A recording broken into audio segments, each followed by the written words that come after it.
Good day, everyone. This is Mrs. Oseni. Our today's subject is a quantitative reasoning, week 1. Now let's go to the examples that we have. Now the first example A. If you look at this picture that you see here, the two diagram. Now we are having 13 at the upper part. At your left hand you see 4, you see 3 down. On your right hand you see 7 and you see 5. Now how do we come about this? And that's the workings. That is 4 times 7 gives you 28. Then we have 3 times 5 gives you what? 15. Now when you now minus the 2, you have 13, and that's what you have at the upper part there, 13. That's for the first example. Now for the second example, if you look at it, we follow the same pattern. Whatever pattern you are using for the first example is what you should use for the second example. Now for the second example, you can see 9 times 12 equals to 108. Then we also have 13 times 6 equals to what? 78.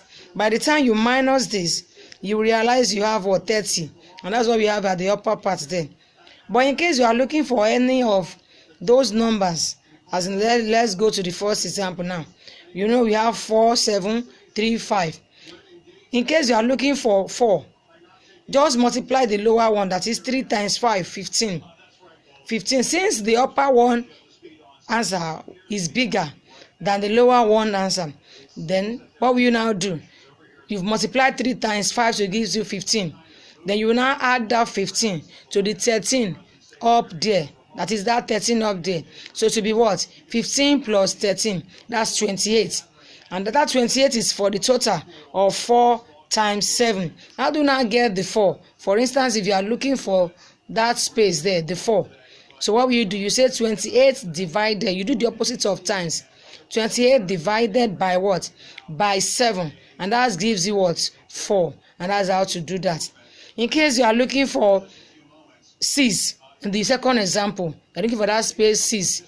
What will you do? Do the same thing as well. That is, multiply that 9 times 12.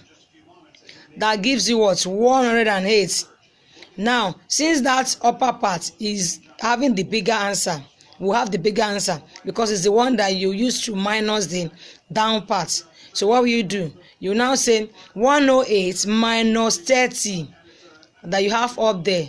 So by the time you say 108 minus 30, that gives you what? 78. Now do not get the 6. Assuming you are looking for that space where the 6 is. You will now say that 78 divided by 13. That will give you what? 6. And that's how to go about it. So in case you come across any space there, any of these in the classwork, in the exercise given, you should be able to solve them and get the answer correctly. Now let's go to the second example. We have 20, we have 4, we have 16, we have 9.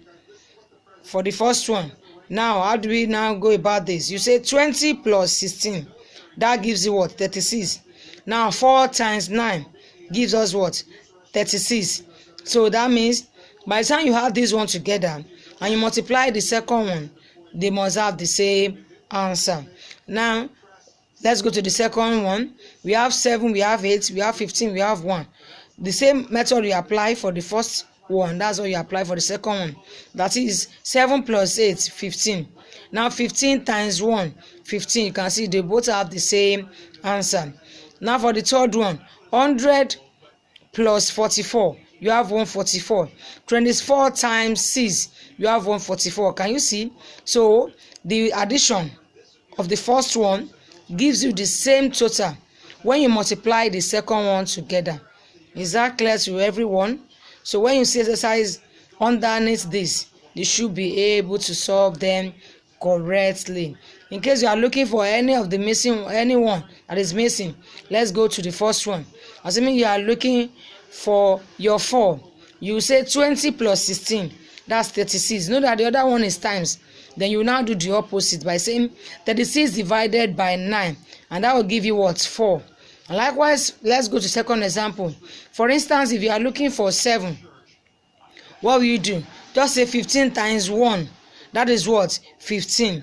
Then you now say 15. Since this one is addition, you do the opposite to get that one that you are looking for. So you now say 15 minus 8. That gives you 7. So if you come across any one, so you should apply that to solve it, and that's it. Now the third example. Now look at this thing that's F in shape. Those examples. Now what do you do for the workings? You say 9 times 7. That gives you what? 63. Then add plus invisible 2. That will make it to be 65. Second one too, you say what? 0 times 6. That's 0. Plus invisible 2. That gives us what? 2. The next one, 15 times 15. 225. Plus invisible 2. That gives you what? 227. So can you see that it's very, very simple? It's very, very what? Simple. So for instance, if you are looking for any of those ones, maybe the 9 or the 7, let's say you are looking for 9, just say 63 minus that invisible 2. 65, sorry, minus that invisible 2. That will give us what? 63. Then since you times the two of them initially, you will now what? Do the opposite. That's what? Division. You now say 93 divided by 7. That will give you what? 65. Now if you are looking for the 0 up here, do the same. You say what? 2. That invisible 2. You say that your answer. You know this one is 6. And as you have 0 times 6 is 0. So since you are having 2 as your final answer, so that 2 minus that invisible 2, that gives you what? 0. So 0 divided by any number will also give you what? 0. So that's why the upper one that is 0 will be what? 0. Now the last example, you are having, if you look at this, look at the workings, you're having 15 here, 5, 8, 24. You have 3 at the center. Now look at it. How do we go about this? That 3 at the center multiplied by the 5 gives you what? 15. Then the same 3 multiplied by 8 down here at your right, at your left hand, down here, to give you what? 24. So by the time you see that 24, that's how to go about it. That is 3 times 5 gives you 15. That's how to get the 15 up there. Now to get the 24, 3 times 8. Now to the second example, the same method applies. Then you have what? 2 times 4, 8. Then 2, that same 2 times 16, 32. Now 6 times 9, 54. And 6 times 12, 20 as well, gives you what? 120. So that's how to go about it. So if you see any exercise concerning all these examples, I believe you will be able to solve them correctly.